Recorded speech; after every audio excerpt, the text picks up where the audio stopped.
Entonces los malayos hicieron algo muy poco habitual. Adjudicaron las contratas de las torres a dos constructoras distintas. El primer ministro pensaba que la competencia ayudaría a cumplir los plazos. La presión era inmensa. Para cumplir los plazos habría que trabajar ininterrumpidamente 24 horas al día, 7 días a la semana, con una carga de trabajo agotadora. Los malayos querían los mejores expertos para dirigir ambos equipos.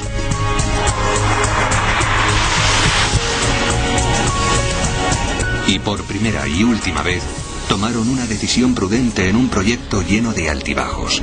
Acudieron al lugar con cultura centenaria en materia de rascacielos, Nueva York. Estos son los hombres que se pusieron al frente de los equipos rivales. Ambos tenían una larga experiencia en construcción vertical, pero también tenían mucho que aprender sobre el estilo de trabajo malayo. El jefe de obra, Bob Pratt, estuvo a cargo de la Torre 1. Se corrió el rumor entre los ejecutivos de que se iba a llevar a cabo un megaproyecto y tendríamos que hacer las maletas y marcharnos a las selvas de Malasia para construir el edificio más alto del mundo. El rival de Pratt en la Torre 2 era el capataz John Dunsford. Estaba en Francia cuando recibió el encargo. Tienes que estar en Kuala Lumpur dentro de 2 días. Los dos hombres y sus familias se mudaron a Malasia para quedarse durante 6 años.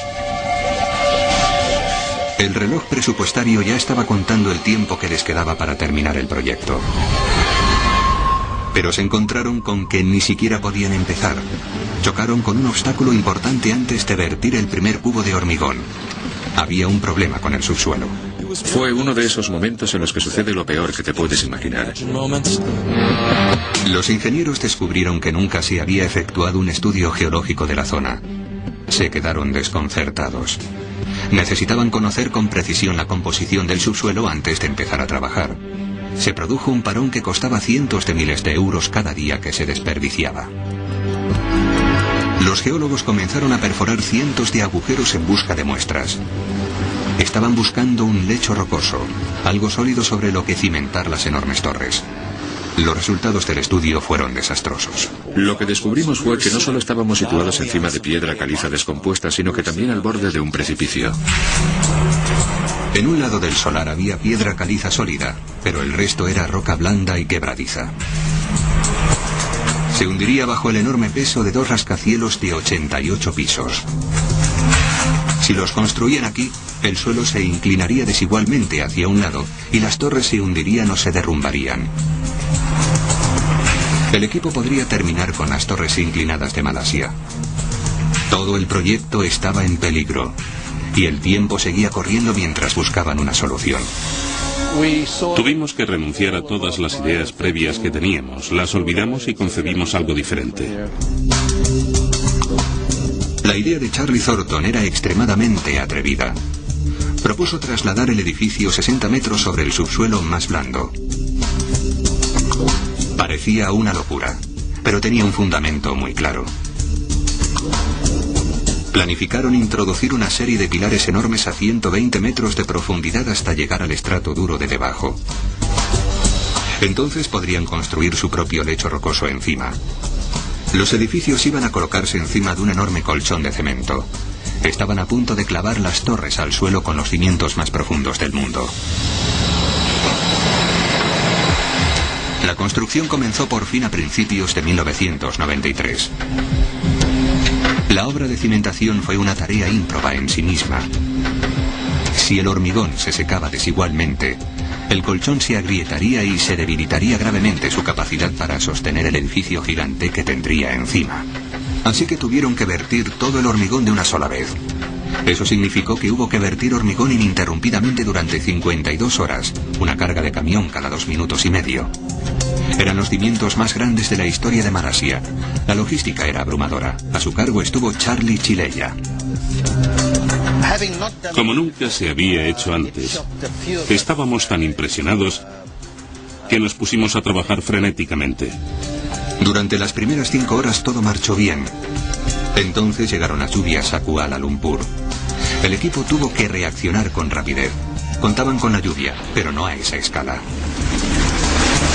Eran lluvias tropicales torrenciales. El hormigón podía mojarse demasiado. Parecía que iban a fracasar ante el primer obstáculo. El más ínfimo desnivel a nivel del suelo podía traducirse en un enorme dolor de cabeza a 450 metros de altura. A menos que se tomaran medidas urgentes, los cimientos quedarían destrozados. Al equipo se le ocurrió una solución dramática. Cubrieron el solar entero con una carpa del tamaño equivalente a 56 carpas de circo. Gracias al paraguas más grande del mundo, al final los cimientos se terminaron con éxito. Nadie había vertido nunca tanto hormigón a la vez. Ese fue el primer récord que batieron las Torres Petronas. A principios de 1994, los equipos de ambas torres pudieron entrar en el solar y se inició la carrera hacia la cumbre. Fue una lucha encarnizada desde el principio. Nosotros salimos con ventaja. La Torre 1 se empezó primero. Bob Pratt empezó a trabajar en la Torre 1 con un mes de ventaja. Parecía que las posibilidades de John Dunsford de ganar el premio al edificio más alto se habían evaporado, pero se lo tomó con calma. No me decepcionó empezar con 30 días de retraso, era parte del plan. Y en 3 o 4 años de tu vida, 30 días no significan nada. Los constructores de ambas torres se encontraron con obstáculos desde el principio. Tuvieron serios problemas estructurales.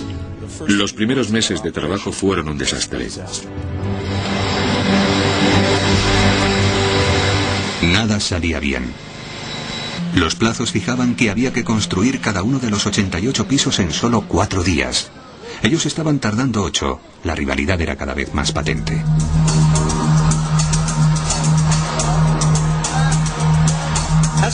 Fue cuando empezamos a ser conscientes del tiempo perdido frente a la otra torre.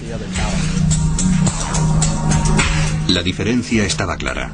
La Torre 1 de Bob Pratt estaba ganando a la Torre 2 de John Dunsford. Avanzaban a buen ritmo y empezaron a sacarnos ventaja. Fue muy emocionante. Podías echarte atrás y ver cómo se alteraba la silueta del cielo de Malasia de una semana para otra. La velocidad era vital para poder cumplir con la fecha límite, pero el más mínimo error podría debilitar la estructura del edificio y arruinar el proyecto. El equipo se vio obligado a utilizar una nueva técnica de construcción, lo que elevaba aún más el riesgo de equivocaciones. Nadie había empleado antes ese método para levantar un mega rascacielos. Un rascacielos normal cuelga de un marco de acero construido con vigas que soportan el peso del edificio. El acero hizo posible que se construyeran los primeros rascacielos. Es extremadamente fuerte, pero a la vez ligeramente flexible, algo muy necesario para un edificio alto. Pero la industria de acero malaya no estaba muy desarrollada y si se importaba se dispararía el presupuesto. Lo que sí había en Malasia era enormes cantidades de hormigón. Era la única forma de construir las Petronas. No solo serían el edificio más alto del mundo, sino también el primero construido con un material que nunca se había utilizado a esa escala. Se trataba de una tecnología sin probar.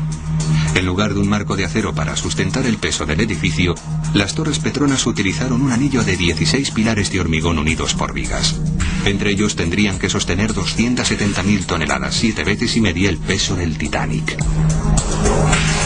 Nadie lo había hecho nunca con hormigón.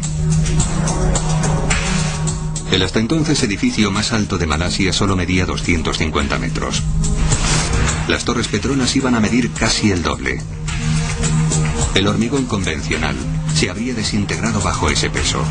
Los ingenieros de Petronas necesitaron una fórmula nueva: hormigón que funcionase como acero. No solo debía ser fuerte, sino también tener el grado de flexibilidad necesario para un edificio altísimo.